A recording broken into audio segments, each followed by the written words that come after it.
Hi, this is Seth with Alliance Games. I'm sitting here with Katie from the Op. Hi, how are you?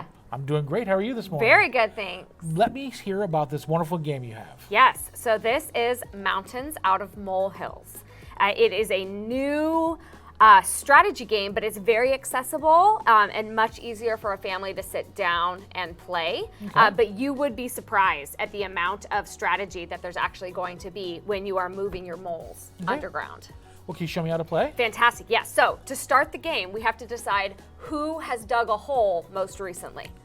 They get to go first. So we've been redoing our garden. So I probably dug a hole most You certainly recently. have. Okay, fantastic. So the first thing we need to do is we need to draft our movement cards. Okay. So all players are going to take turns drafting 4 cards. So as you can see on our grid, there are 4 cards per player, plus an additional 4. We're pretending we're a 4-player game right now. That's fine with me.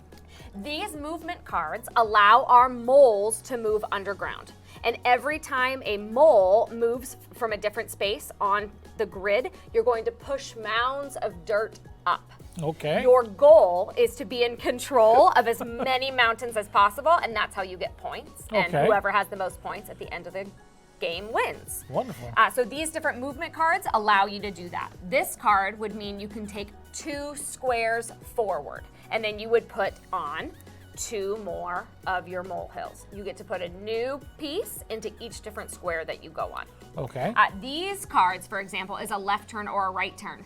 Now, it's very important that you take note of the direction your mole is facing, because it's your mole's left or right, not your left or right. Oh, okay. So I constantly have to move around the table to figure out my lefts and my rights to make sure that I know which card I want to draft. I really like that.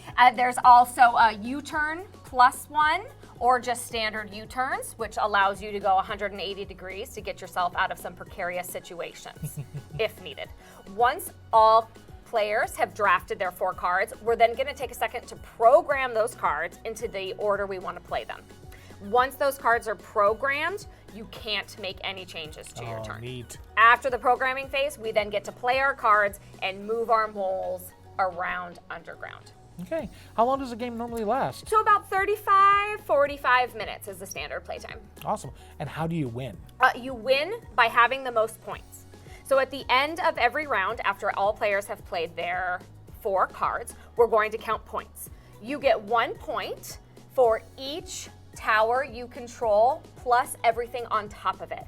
And in order to control the tower, you have to be the bottom color. So for example, if the red mole was creeping in on the gray mole's territory, right? That red mole would put their piece underneath the existing mountain, and then they would have stolen those points. So if this were the end of round 1, the green mole would have 2 points, yellow would have 2 points, gray would have 1, 2, 3 points, but red would have 1, 2, 3, 4, 5, 6 points. Oh, okay.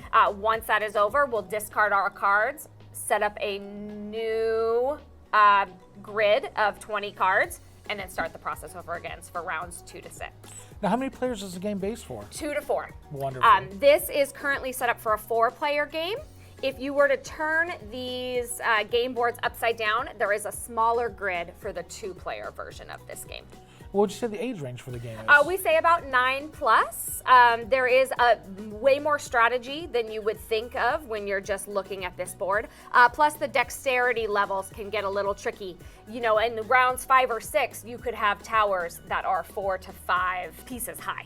So we just want to make sure that there's some stability there. And what would this game run? This is $39.99. It is in stock now and ready to ship. Awesome. And is there anywhere people can go online to find more information? Yes, you can find information on this and all of the Op games at theop.games. Well, thank you again, Katie, for showing me this wonderful game. Thank you. And if you want to get a copy for yourself, go ahead and head to your local friendly game store and get a copy.